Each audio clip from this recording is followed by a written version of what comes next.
Good evening. Thank you for joining us for the third in a series of 5 Florida Keys Mosquito Control District Oxitec Public Educational Webinars. Tonight, we'll speak about developing partnerships with communities. Our panelists this evening include Andrea Leal, Executive Director of the FKMCD, Chad Huff, Public Education and Information Officer with the FKMCD, Kevin Gorman, Oxitec's Head of Field Operations, and I'm Meredith Finsom, Oxitec's Head of Public Affairs and a Florida native. I'll be serving as your moderator and may also respond to some questions. To review our public educational webinar series, these are an opportunity for residents of the Florida Keys to ask questions and receive information. All webinars are open to everyone. All webinars are recorded and made available for everyone after the event, along with the slide decks used. All questions will be answered. Similar questions may be grouped together. If time runs out, we will accept questions in writing via florida@oxitec.com. Questions and answers will be published in writing after the event with links to external resources. We hope you'll consider joining us for the last 2 webinars in this series. Webinar 4 is next Tuesday, August the 11th, beginning 5 p.m. Eastern. And then our last webinar in this series is Monday, August the 17th, also at 5 p.m. Eastern.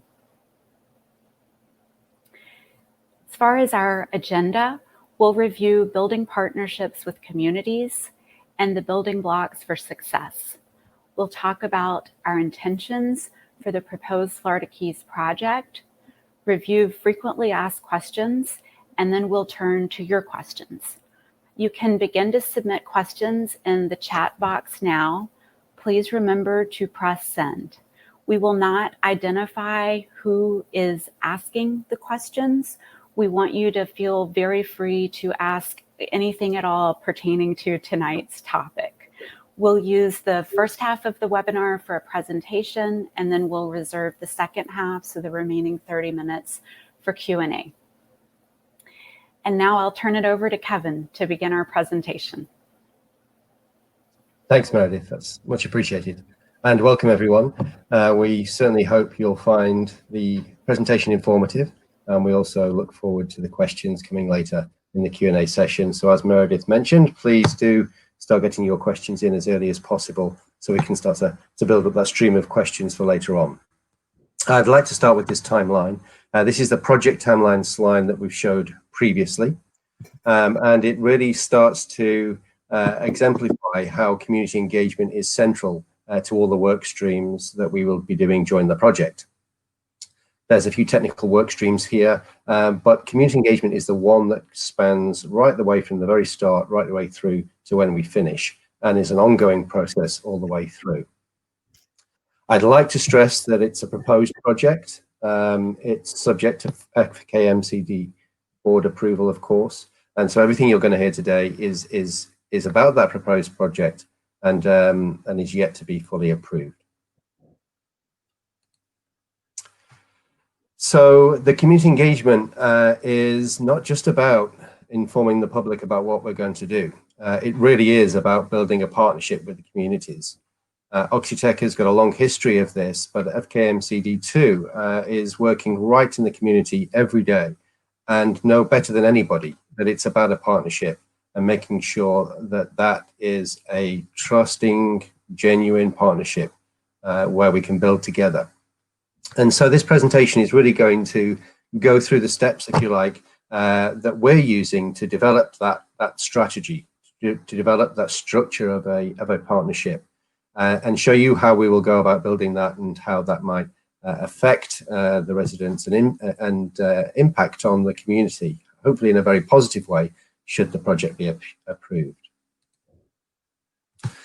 So the overarching goal of the community engagement really is to develop that genuine trust-based partnership for the community.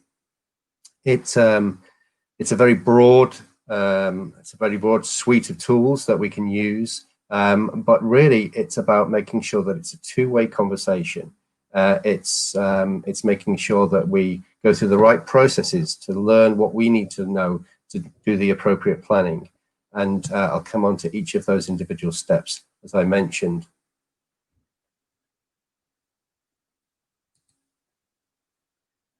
So we've got a pretty long history ourselves, Oxitec and Florida Keys Mosquito Control District working together. We've been working together for around about 10 years now. And as all friendships go, it's built on trust, it's built on respect, and it's lasted a long time because it really has got very good, strong foundations. We have full coordination. We communicate transparently whenever we can.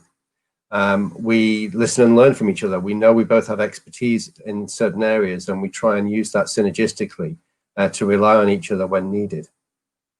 And we've done lots of engagement. We've done public meetings by the dozen. We've done lots of one-to-ones. We've gone through all the different stakeholder groups, and we're pretty much always available. Certainly almost around the clock with the time difference as well. We really do make ourselves open to and accessible to the public and other stakeholders as much as possible. Lots of leaflets, lots of interaction, and that certainly will continue throughout the project and be strengthened even further. We're certainly working on the back of very strong foundations in terms of public support too in the Keys. This slide here just shows the referendum results. It's a slide we've shown before again, and really just emphasizes the fact that there is very positive support in the Keys for the use of new vector control tools, and in particular this kind of mosquito, this kind of biological control, which has great promise. And this project is really a small trial to make sure that it's independently evaluated by FKMCD. And should it prove to be as good as we hope it will, then it may be available for use in the future. It's not about making a huge difference to disease transmission right now. It's about evaluating and making sure that the Florida Keys is prepared for what may come in years to come.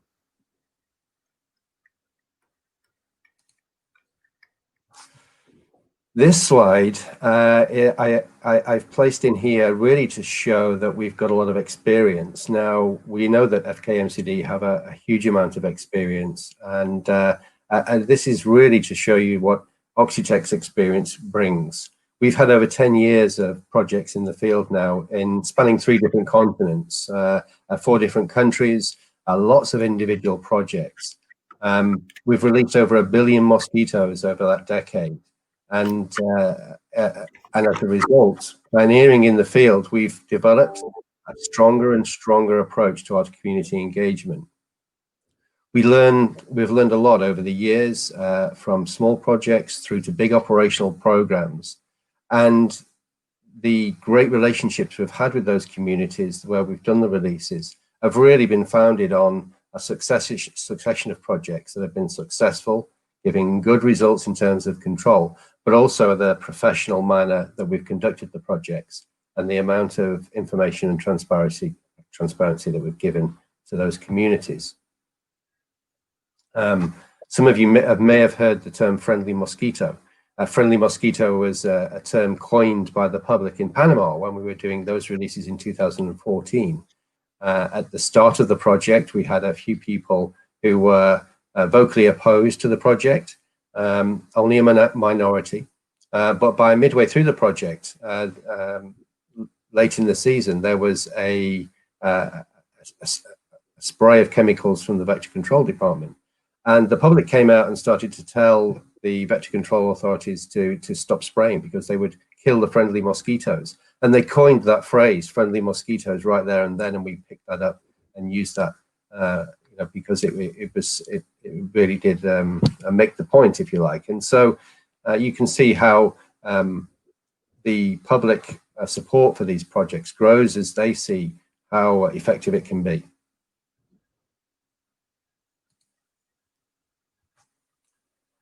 So this slide gives a quick snapshot of how that support builds over the years. And in Indautuba, where we've done projects for the last few years with our second generation Mosquito, the one that we're proposing to release in Florida, you can see we have really strong support. 94 and 93% here of people really wanted the project to continue and to be potentially expanded across the city. We do lots of things to engage the public right the way through the project. It starts before the project, goes the way through, and continues afterwards, as I mentioned.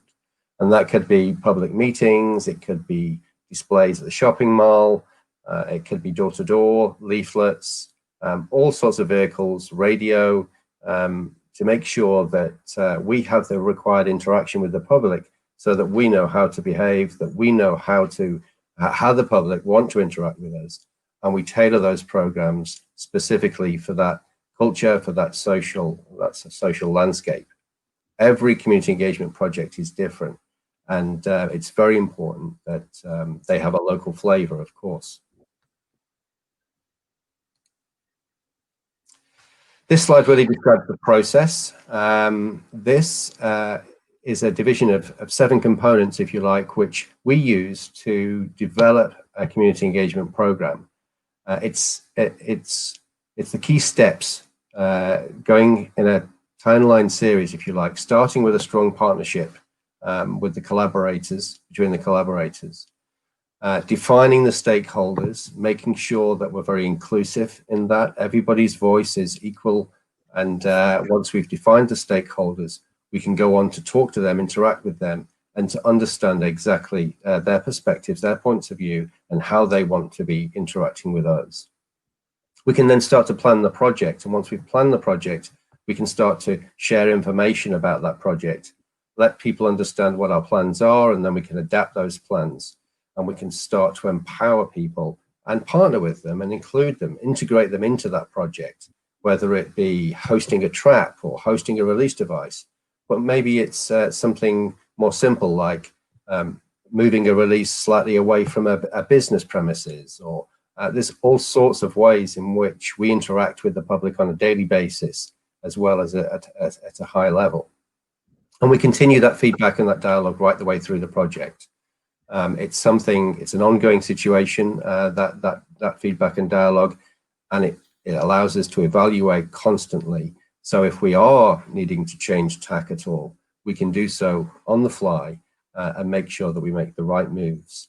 And then post-project, we typically do surveys to understand how well we did, and then we can improve for the next time. That process is never going to work unless we have those 3 building blocks on the right-hand side in place. The projects won't work without the community engagement, and the community engagement won't work without those 3 building blocks. Scientific excellence is a given. Transparency is paramount to develop that trust that we're looking for both ways. And the independent validation is something that we always have, because we always have a partner who's typically validating the product with the potential for use, or there's regulators who are also independently validating. So it's super important to have those building blocks, and I'll go through now some of these different steps. I'll start with the process, and then we'll move to the building blocks. Both myself and Andrea and Chad will chime in when we get to those stages. So I'm going to start with defining the stakeholders. This is something that takes a little bit of time to map these out because they vary remarkably. As I mentioned, everybody's voice is equal. So we like to speak with business owners, with residents, with local community leaders, local representatives of different levels. To ensure we understand everybody's perspective, we understand people's concerns, but also where they want to support and where they want to get involved, and make sure that we're very inclusive and understand exactly the scope of those stakeholders and how they wish to interact with us. Stakeholders come at all ages, all levels. We do school displays, we do school engagement, meet the mosquitoes, those kind of things. and try and educate the children as well as and let them understand more about the program. And then we go all the way up, right the way through the spectrum.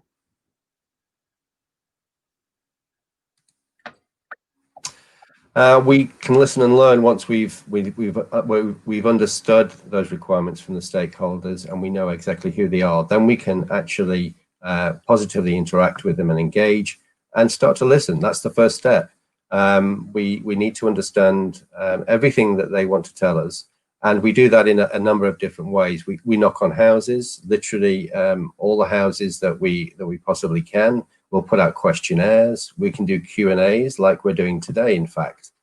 And we can more and more interact on social media these days, although we rely on all different vehicles. Public meetings are great because they give people a chance to interact, at a group level and on a one-to-one basis. And we use all those different methods to make sure that we understand people's perspectives. Sharing and informing, once we've got to the point where we know exactly what's required of us, then we can start to plan. Once we've planned, we can start to share that information and modify it accordingly. We can let people know where the locations might be after the interaction. And we can tell them how we're going to do the releases, when we're going to do the releases, where we're going to do the releases, how many we're going to release. And how that may impact them on a daily basis. Door-to-door, in-person engagement, open meetings, as I mentioned, demonstrations, open days where people can come around the premises and have a look around, depending on where we are. Lots of publications and further engagement events, a bit like this one today. Here's an example, just some leaflets. There's an arrangement of photos here from different locales, just showing Meet the Mosquitoes along the left-hand side there, where we have male mosquitoes, and members of the public or stakeholders can put in their hand and realize that male mosquitoes don't bite, making sure that they understand why we're releasing mosquitoes to control mosquitoes. Shopping mall displays, I mentioned before, leaflets, all sorts of different ways of passing information on, but also sharing concerns, sharing tips, sharing advice, and ensuring that the interaction is truly two-way.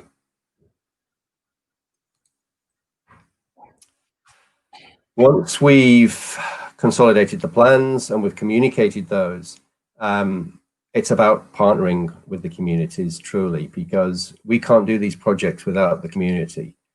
These mosquitoes are out there to control a pest mosquito that has the potential to transmit diseases. It has the potential to be pretty dangerous. And the community really get engaged. In some projects, as much as 30% of the community have actively taken part, hosting traps, hosting releases, joining in community efforts.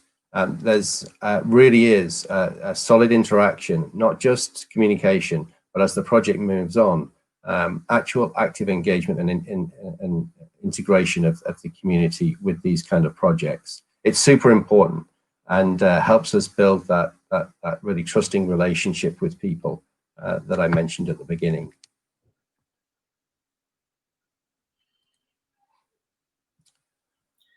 Ongoing feedback and dialogue. We make ourselves available as much as possible. Always an avenue there, even if it's just going through our website and making sure, going it through as a one-to-one inquiry. People can always pick up the phone, but there's always more modern ways, more comprehensive ways of engaging too. Public meetings, we'll have regular meetings, radio interviews, as well as social media and surveys too. We'll be doing surveys at different points. And that continued feedback and dialogue, as I mentioned, helps us to improve. That's the key thing here. We have lots of feedback sessions.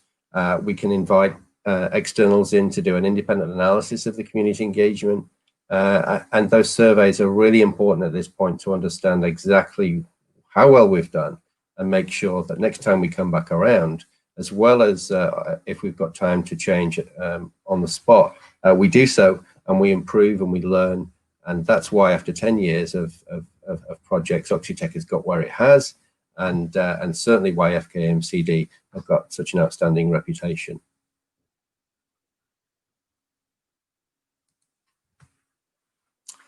This is the result.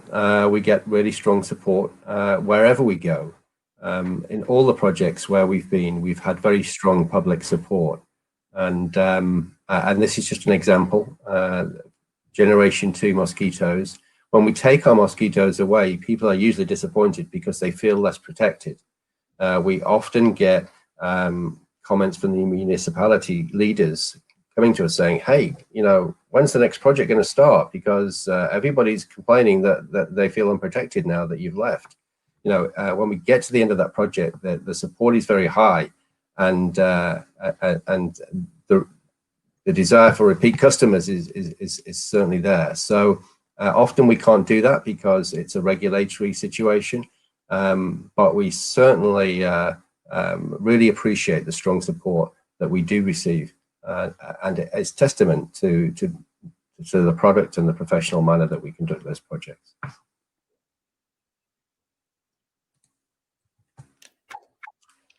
Okay, so that's the process. Now the building blocks that I mentioned, those 3 building blocks of scientific excellence and transparency and independent validation that help to provide those foundations of trust, integrity, that really shape a relationship and ensure that it's a long-term sustainable relationship. Scientific excellence is something that is integral to Oxitec. We have a research and development department and field operations teams that are packed with scientists who are just simply passionate about what they do. We all know that we have the opportunity to make a real difference to people's lives, a real positive difference to people's lives. And people like Kelly Matson here, who's the head of R&D at Oxitec, are just constantly enthused by the prospect of being able to change people's lives. It's a daily situation at Oxitec where, you know, people are engaged, people are trying and pushing and driving forward because they know the potential that these kind of products have, both in agriculture as well as public health. We do lots of publications. We've had over 100 publications, that's peer-reviewed publications. And since about 2012, 2013, we've been putting everything out in online open access. So it's all available to the public free of charge. It's an example of the transparency that we have, and really an example of the integrity of the science itself.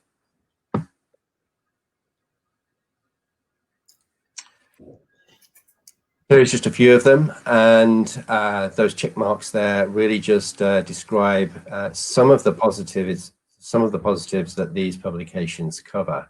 Very strong performance, that was without doubt. We've had that repeatedly in lots of scenarios. Performance is always depending upon the particular scenario. Everywhere is different again. But in relation to the other alternatives that are out there for pest control, particularly for mosquitoes, this kind of technology can be super effective. Its biologic, you know, its impact on the environment is minimal.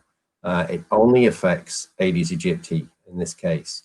It has no direct effect on other organisms, beneficial or not. It simply doesn't, because it's a species-specific approach.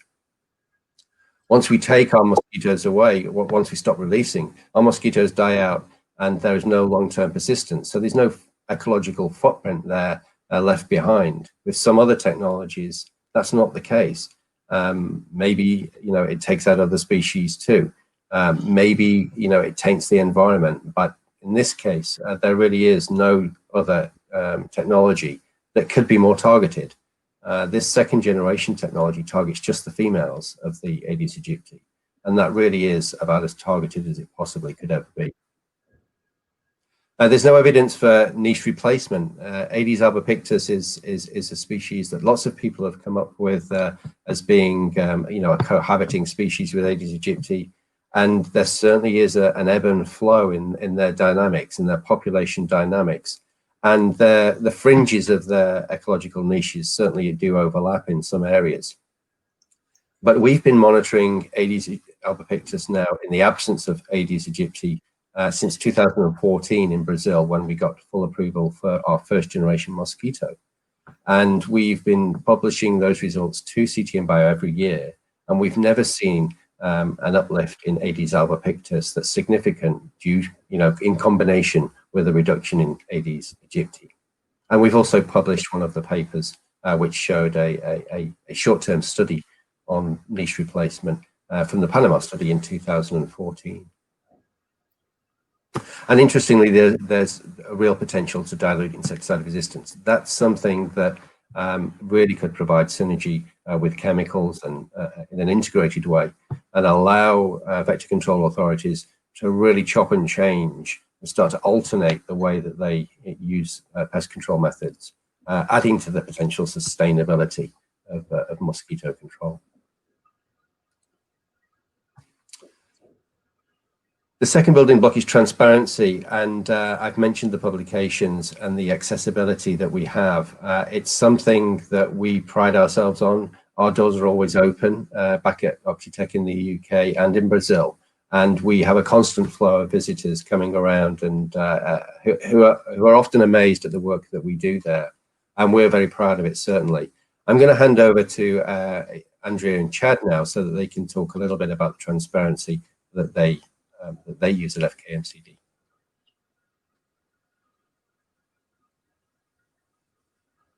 Andrew and Chad? Yeah. Andrew, do you want me to go ahead and start? Yeah. Yeah. For somebody who works in public information and has worked in public information in the state of Florida for quite a while, you become very aware of tools that are effective to use in being a transparent organization. And I can say with it at Florida Keys Mosquito Control District, these tools are already well sharpened tools that we use almost every day. We have a weekly radio address where we spend 6 minutes on the air with on the local news station of record, talking about what's going on with our organization. We also do a pretty significant social media presence on Facebook and Twitter. Those are both used quite often for people that are wanting to know what our spray activities are, and so they're well used. And then we also use our website to great effect, where we pass along links or information, what have you. It's not static for very long. So in public information, we're very well versed in being transparent, and I can only see it continuing and expanding, with a more voracious outreach component and that sort of thing. So we look forward to any opportunity to getting in the field and using these tools that we already use to the maximum ability that they have. Thanks, Jeff.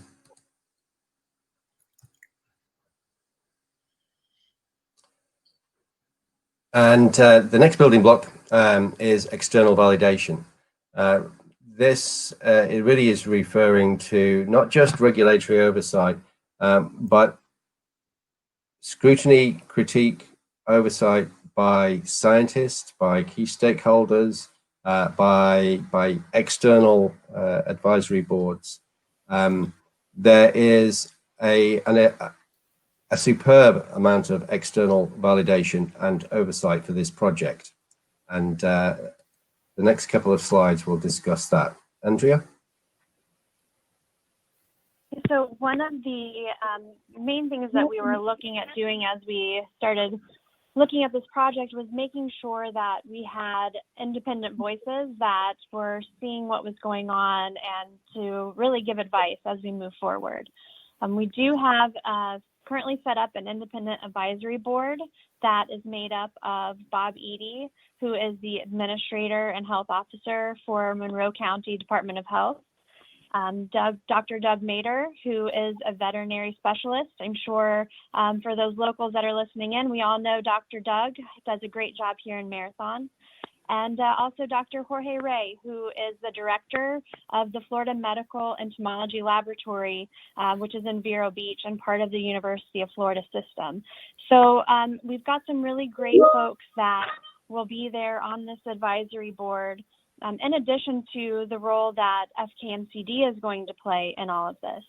So, you know, as we move forward with any project at the district, it's important for us to be as involved as we can be in every aspect.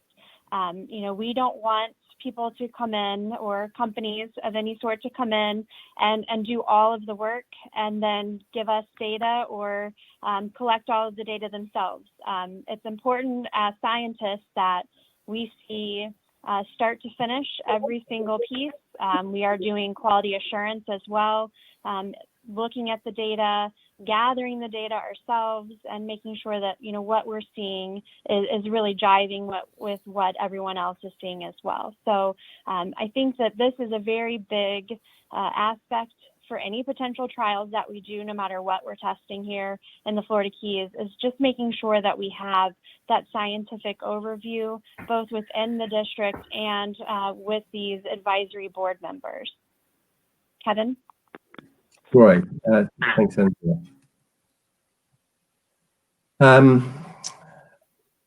On top of the independent advisory panel, of course, there's further validation and further scrutiny of the project as it goes along. There's regulators who have not only assessed this project and approved it at the federal and the state level, but they also are interested in the results. We have to report to the regulators. The protocols are designed with the regulators to ensure that they're robust enough to progress through regulatory steps. So it really is a project that, as they all are, you know, that are designed to ensure that there is transparency and a robust data evaluation. And you can see here that, you know, with EPA, with FDACS, the Department of Health, the Department of Environmental Protection, and the Conservation Commission, and an overarching support and technical advice from CDC, it's an incredibly strong team. It really is a super and potentially the strongest we've ever had, which is fabulous for us as a project team to have that kind of support behind us. So we're really proud of that, and of course the level of validation at the project at the outset also included those 4 bureaus at the state level. This letter here we showed previously. This is just to demonstrate CDC's interaction. It was a fabulous letter by Lyle Peterson, who's the director of Vector-Borne Disease Division at CDC over at Fort Collins, and it was a super letter to receive, and really showed their commitment to supporting such a project. And as with the independent advisory panel, you know, CDC and the independent advisory panel, they don't support the technology. They support the project because it's evaluating novel technologies. They want the project, you know, to work because they want a new tool. They want to be able to arm the vector control municipalities throughout the US, and that's super exciting. That really is great news. This final slide is really the timeline of the community engagement that we've been talking about. It may change in some ways as we start to plan and discuss and talk to people and hear more. But this is kind of the way that we're setting things out as it stands, to give people an idea of exactly how that would span that Mosquito project. Defining stakeholders at the outset, an absolute must, so that we know who to speak to, and then an ongoing engagement with communities right through listening, through sharing the information, giving project reports all the way through. So they might not be necessarily in the formal project report, that although there will be some of those too, but what I mean is it's going to be ongoing. It could be daily. It could be when somebody comes to the yard to change a mosquito device, and you know, people ask how it's going, and you know, it's a really human interaction, and a very solid relationship that we want to develop with everybody. As you can see, the empowering and partnering piece will go right through the release period, but also start beforehand. And then there's that continued feedback and dialogue and evaluating and improving, and surveys, as I mentioned, before, during, and after the release period, to ensure that we learn as much as we can. Okay, with that, I'll pass back to you, Meredith, and you can maybe move to the next item in the agenda. Thanks very much, Kevin. We'll go ahead and dive into the questions received from our attendees. We had provided some frequently asked questions slides, and if we don't get to those, they will be made available as part of this presentation tomorrow. But to start now with the questions we've received, the first one, and Kevin, this will go back to you. The question is, can you please explain exactly what a peer review paper is and how it is created? Sure. Yeah, no, that's great. So any research article, any that's written, tends to be a novel piece of work that hasn't been published before. It gets written up by the people who have done the work. So in the case of an Oxitec publication with collaborators, it would be a joint effort to write that manuscript. There's a specific format depending on which journal that you're applying to actually publish that article. And then you basically conform to that format and submit your manuscript with all the supporting data, and they send that out to some independent reviewers. There's an editor who's in charge of that process, and then there's some independent reviewers that they select that remain anonymous throughout the whole process. Those independent reviewers then score your manuscript, essentially, decide whether it's appropriate for the journal, decide whether it's novel, decide whether it really is worthy of scientific publication, and decide whether the data has the integrity and credibility that it should have. And then they report back to the editor, and the editor makes a final decision as to whether that should be published in the journal or not. And corrections can be made or requested at any point during that process by the journal. And then eventually, once all the T's are crossed and the I's are dotted, then it gets published, potentially online, but also in print. Thank you very much, Kevin. We'll turn to the next question, and this is probably best to send to Andrea or Chad. The question is, how can I sign up to get one in my yard? And I imagine that question is referring to a mosquito box or one of our devices. Yeah, so right now we are all unsure of exactly where these releases will occur. But our plan is to look at mosquito numbers, gauge public support by neighborhood, and try to figure out where the best place to place these mosquito boxes would be should the board move to approve this trial. So for those that are interested, as we're going, of course, you can always submit that request. But at this point in time, definitely can't promise anything right now. But let us know of your interest, and we'll definitely keep you in mind. Sounds good. Thanks, Andrea. And the next question I'm happy to answer, but Andrea, if you would prefer to take it, it's okay. The question is, just let me know. The question is, will I get a chance to talk one-to-one or one-on-one with someone before I have a device in my community? Yeah, I mean, I can go ahead and handle that as well.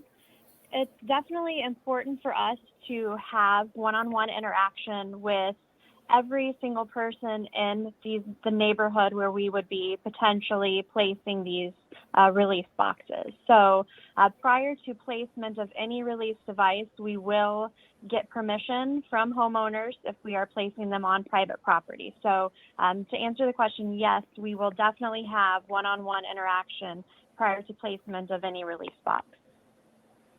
Thanks, Andrea. The next question will go to Kevin. And the question is, will Oxitec's mosquitoes impact human health or properties negatively? What happens if there is a negative impact? Okay. Thanks for the question. There simply won't be any negative impact. I think that's the answer here. 9 different agencies have looked at this in its particular scenario and concluded that there is no risk to human, environmental, or animal health. So I think that's a very strong indication in itself. The other thing I would say is that we've released over 1 billion mosquitoes over 10 years. As I mentioned before, it spans 3 different continents, and we've never had an incident, if you like, where there's been any negative impact. So we're completely confident that there is not going to be any negative impacts in terms of our releases, and you know, so there won't be. That's the answer. There simply won't be. Thank you, Kevin. The next question I think would be best for, well, I guess Andrea or Kevin could take this next one. And the question is, has there been a signed agreement or contract between Oxitec and FKMCD? Yeah, I can take that. At this time, there has not been a signed contract between our organizations for the 2nd generation product. So that agreement will most likely be in front of our Board of Commissioners at our August 18th meeting. Thank you, Andrea. Yeah, that's right. Anything to add, Kevin? Yeah, just the one signed in 2016 doesn't cover the 2nd generation mosquito. So that's there's a new agreement on the table. Thank you. And then our next question, it's more of a comment. It says, I enjoyed the Oxitec Mr. and Mrs. 80s mosquito cartoon on your website. Thank you for that input. Our next question, and Kevin, this will go to you. How can we learn about the results in Panama? Were those results confirmed? The results in Panama, yeah, sure. It's essentially all there in that peer-reviewed article. So it's free, it's online. All you have to do is maybe search for, you can search for my surname, Gorman, and suppression, and maybe Ox513 or Mosquito or Aedes, and it'll come up. And you can see the publication there free of charge. You can download it in PDF and you can read it at your leisure. And it's got all the data in there, how much suppression we got, the different replicates, you know, how many females we released during the project, the effect on Aedes albopictus, if there was any, which there wasn't. So all of that is in there and perfectly available. And as a peer-reviewed article in a reputable international journal, like that one is, then you can be sure that it is actually credible. Thank you, Kevin. And just to let everyone in the audience know, if you're having trouble finding one of these publications, please just send us an email at florida@oxitec.com and we can help you find it, or we can just send it to you. Okay. Yeah, and our website at oxitec.com, you can find most things there, or a link to, and I'm that publication included. That's true. I think we've got close to 100 articles linked there. It's under the technology part of our website. Thanks, Kevin. Okay, next question, and this could go to Andrea or Kevin. Can you characterize the types of misinformation about this project out there now? Maybe you'd both like to answer it. I'm not sure. Kevin, would you like to start? I certainly can do, yeah. There's quite a lot of misinformation, and misinformation is not generally helpful. It's something that we have to try and correct to make sure people have the right information. But there's misinformation on a whole range of subjects, I think. It's very easy, I think, for misinformation on a topic such as genetically modified mosquitoes to arise. And I would always encourage people to go to source, to get their information, to get their facts straight. We've seen it with publications, with newspaper articles. We saw a lot of misinformation following that scientific reports article. For example, with newspapers picking up different threads from that article and then pushing them on in a different context. It's very easy for misinformation to spread, and so I would always suggest to people that they go back to source, go back to the original publications, call Oxitec, call FKMCD, and ask questions, and then misinformation will be minimized. Thanks, Kevin. Do you have anything to add, Andrea? It's okay if you don't. No. Okay. All right. We'll move along to the next question. And Kevin, we'll send this one to you. And the question is, has Oxitec completed a cost-benefit analysis? Great question. Costs vary. We're in the development phase. We're pre-commercial. Costs are coming down all the time, and costs vary depending on where you are and how many mosquitoes you need to control and the size of the project. And are you in the R&D phase, or are you in the operation phase? Are you developing, or etc. So cost is a difficult one to pin down. But what I can certainly say is that as we monitor our own costs, is that the second generation probably knocks, dare I say it, as much as 90% off the cost of our first generation, and all those other technologies that have to release adults and develop adults, produce adults, develop adults, and release adults. This box technology, if you like, this mini capsule technology of releasing from eggs, is a huge plus right across the spectrum, from the early production all the way through to the releases. So difficult to give a cost-benefit analysis, but when you're certainly, when you're providing 80, 90% plus control, the benefits are certainly there. And I can certainly say that the costs are almost an order of magnitude lower than, more than an order of magnitude lower than they were. Thank you, Kevin. The next question will go to Andrea or Chad, or perhaps both of you. What is FKMCD doing now to educate the community? Chad, you can go ahead and handle that one, since that's right up your wheelhouse.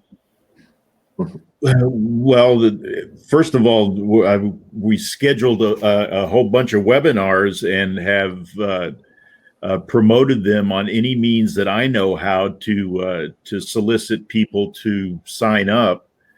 So that's one. Every opportunity we get to utilize the radio, we do that. I used the radio this morning to get people to sign up and attend these webinars. These are wonderful opportunities to basically tune in to the horse's mouth, as it were, and get information from them on pretty close to a one-on-one venue in some cases. So I think that coordinating, working with Oxitec, having them step up to the plate to have these availabilities, and then to go ahead and not only do one webinar, but to do a litany or a series of webinars, and then breaking them down into individual bite-sized pieces that are easy to consume, speaks volumes not only for them, but also for Florida Keys Mosquito Control for being a partner in it. So I think that there is a tremendous step in the way we're utilizing our time over the last couple of weeks. Thank you, Chad. Kevin, we'll send this next question to you. Okay. Will Oxitec and FKMCD share the results of the trial? Yes. This is second generation. It's still early days for this technology in some ways, certainly in the US. We published extensively with 513A, and this second generation technology will undoubtedly get significant publication, and this project too. So the steering committee, once finalized, once the data is analyzed, the idea will be to publish this in a peer-reviewed journal, I'm sure. I mean, it will take a collaborative effort, and it will take agreement on all sides, but absolutely the steering committee will be intending to make sure that any novel results get published in the same way that in the same way I described the scientific journal process previously. Okay, thank you, Kevin. The next question, and Kevin could answer this, or Andrea, if you prefer to, just let us know. But the question is, why do you not have anyone who disagrees with you on your board? Like these scientists and local doctors who have asked and petitioned for you to test the mosquitoes after release to check for bacteria, even if you do not have to. And I think they're referring to our independent advisory board, I guess not the Board of Commissioners of the FKMCD. Andrea, do you want to take that one, or maybe yeah, I mean, I can start by just discussing what we were really trying to accomplish with that independent advisory board. We really were looking for neutral parties that would look at this data and really get a good understanding of where things were going. It wasn't necessarily to change protocol, because there is a very strict protocol that's set up by the EPA, but it's really to oversee that things are running smoothly and we're following that protocol. Kevin, anything else? Yeah, maybe I'd just say, I sort of alluded to it before, I think, in the presentation, but the independent advisory panel, has to be made up of people who want the project to succeed because they want new technologies. They don't have to be there because they want the product to succeed, but they do need to be, in favor of novel technologies, so that they can be positive about a new technology coming through and make sure that they're active and diligent and do a great job. So it's not about supporting the project. It's not about the independent advisory panel supporting the product. It's about them supporting the project, and that's why they're picked, because they want to make a difference in the Keys in the same way that Andrea does and that we do. Okay, thank you both. And okay, the next question, Kevin, we'll send this one to you. Says, what percentage of females are you allowed to release according to your agreement? This is a little, I think it's cut off, but you mentioned it in a previous meeting. Yeah. So Kevin, the question is, what percentage of females are you allowed to release according to your agreement? You mentioned it in a previous meeting. Yeah, so we don't release females. We can't release females. There is no way that we can release females if we try by putting those eggs into a box. So no females will be released. That's the baseline, I suppose. If we were, ever to release a female, the project would have to stop. But it's not possible to release them. But if, as I mentioned, we're under regulatory obligation to stop the project should we find females being released. Where some confusion may exist, I suppose, is with the old technology, where it was a 95% plus what we call penetrance or efficiency, if you like, of the trait. And there we had a threshold where we could release, typically, depending on the regulator, up to 1% could be of the release could be females. And so we used to have a sorting threshold on every batch, far lower than that. And we typically used to, with the old product 513A, have a very small margin, maybe 1 in 10,000 that were females. But with this new second generation, there can't be any, and we're not allowed to release any. Thank you for that explanation, Kevin. Okay, the next question, I think will also go to you, Kevin. The question is, how do you explain the cherry picking of data to falsify the suppression levels expressed in both the Cayman and Brazil? And do you want me to repeat the question? I'm happy to. Yeah, why not? It's how do you explain the cherry picking of data to falsify the suppression levels expressed in both the Cayman and Brazil? Okay, so no cherry picking of data. That's certainly the case. There's lots of different ways to analyze data. We've analyzed it very differently ourselves over the years. Sometimes, we used to use every trap index. We then moved to eggs per trap. Other people look at adults rather than, we've looked at adults. So there are often different numbers out there, which means that, one project can give you a number of, 80-something% or 90-something%, depending on which method you use to analyze your data. And again, I would rather than thinking about what's being cherry picked, is go back to source and have a look at the data. All the data for the peer-reviewed stuff is out there, and people can see it, and look at the nuances, and understand exactly what that data is how it's been analyzed and what it's saying. Because, as I say, it can be a nuance, but it can come out with a very different number.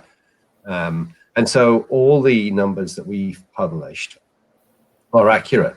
We may say in a certain project it got 78% overtrap index between between this date and that date, or it might be that it got 93% eggs per trap between this date and that date, or it could be an average over the whole season, or it could be an average over a 4-year project. So there's always a different way of looking at analyzing the data and coming up with a different number, and that's sometimes the confusion.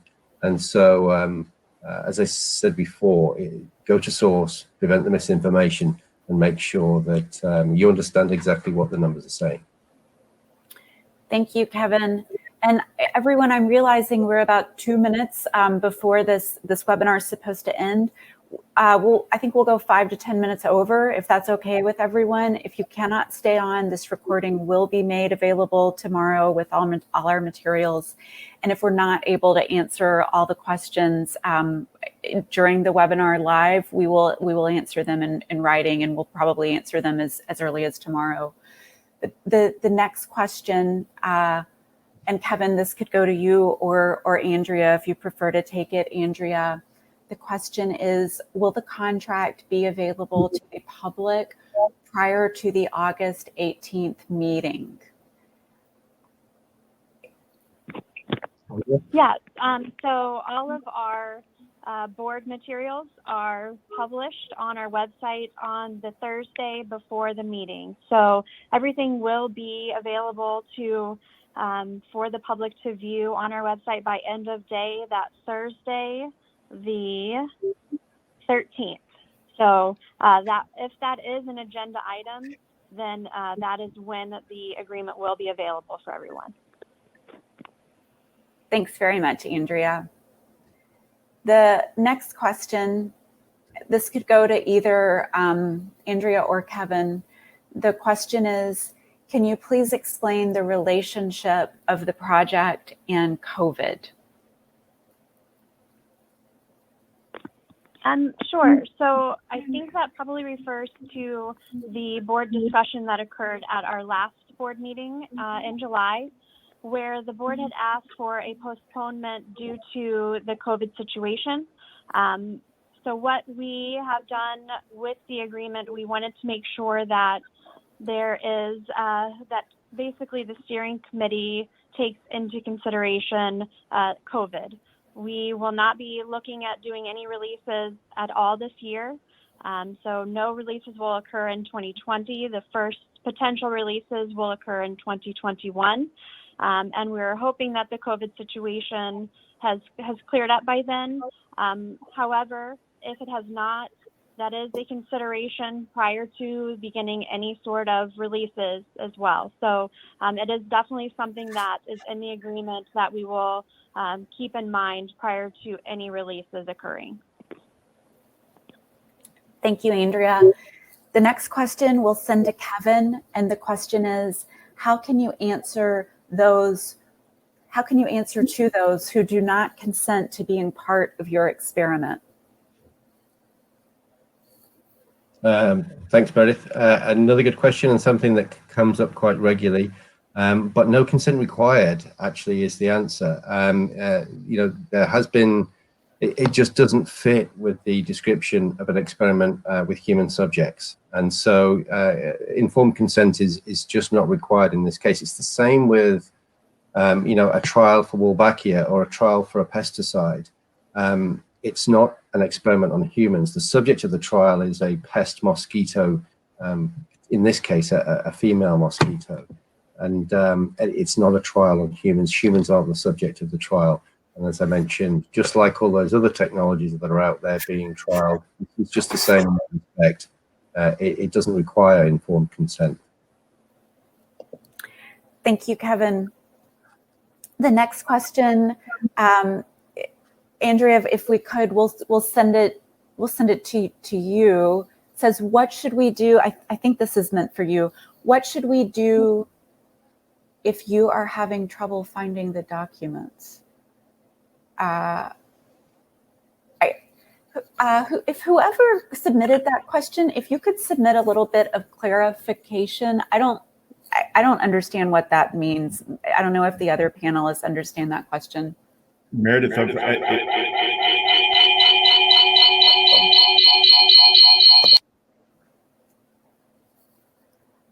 okay. Let's maybe, I don't know what that, okay, let's just maybe skip that unless you all understand what that question is. I don't understand it. If people are trying to find documents, the best place to look is the oxitec.com. There's probably a lot of information there. If it's source documents that I was referring to, maybe I'm just guessing really, but if it is, then best place to start is at the website. And you can certainly contact ourselves or Andrea if anybody's looking for specific information, or Chad for specific information. Okay, great. Yeah, and just so everybody knows, we have set up an oxitec.com/Florida website. And I think everything you'd want to find about this proposed project is there. And the FKMCD website is updated regularly. There are board meetings and minutes page, I guess. I mean, it has a lot of information. So, okay, we'll quickly run through these remaining questions. The next one, Kevin is prepared to take, but Andrea, if you'd like to, that's fine. Just let us know. The question is, why don't you have an open public discussion with your experts and those who have challenged your claims and expressed concerns?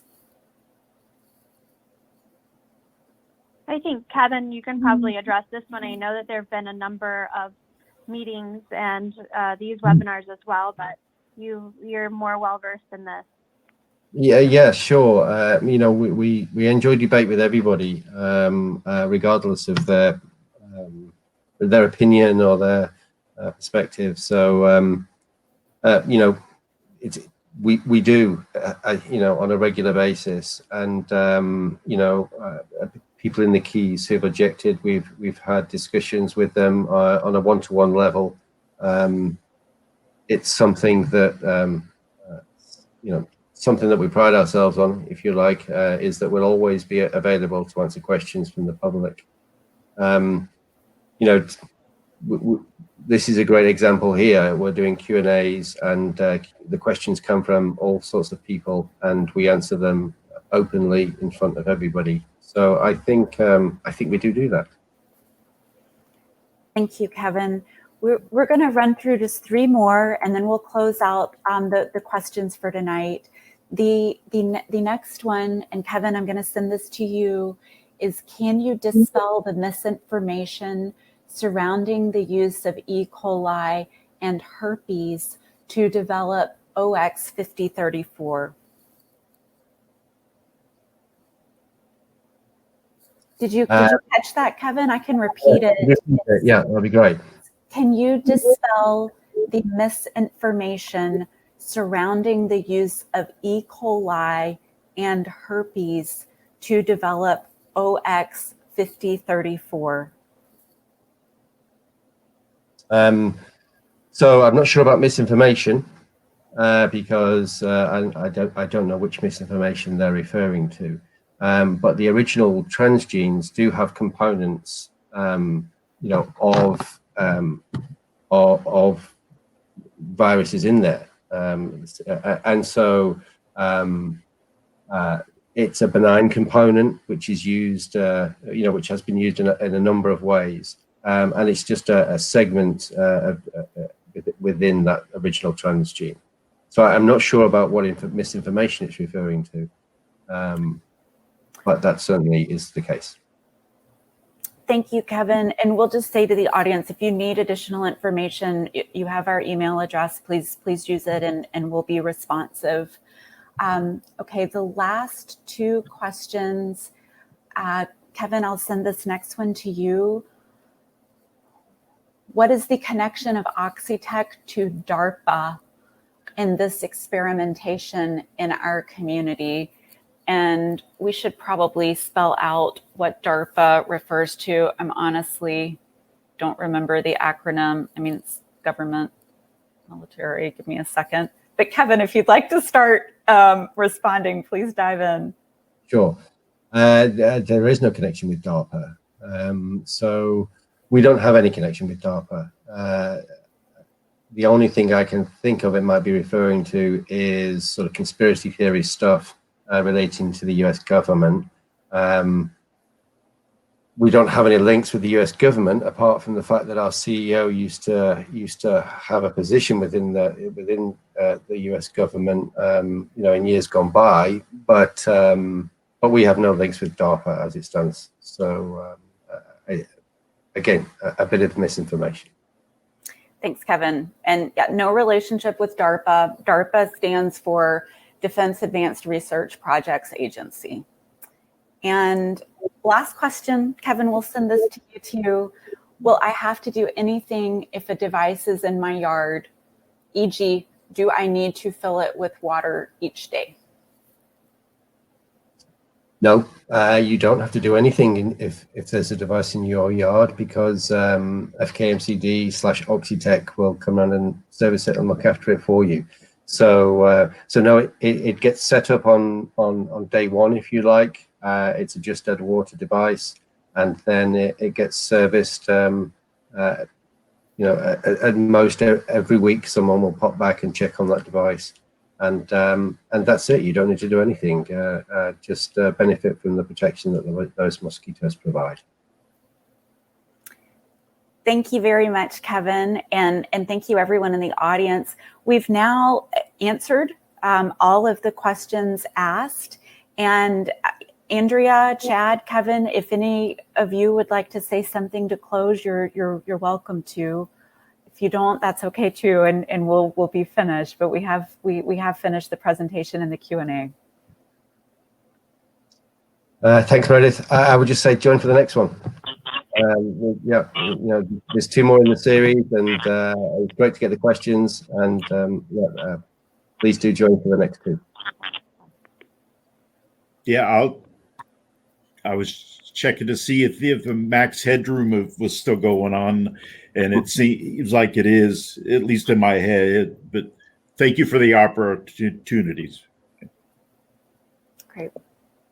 Okay. Well, thanks everybody. We hope to see you again next Tuesday. Good evening.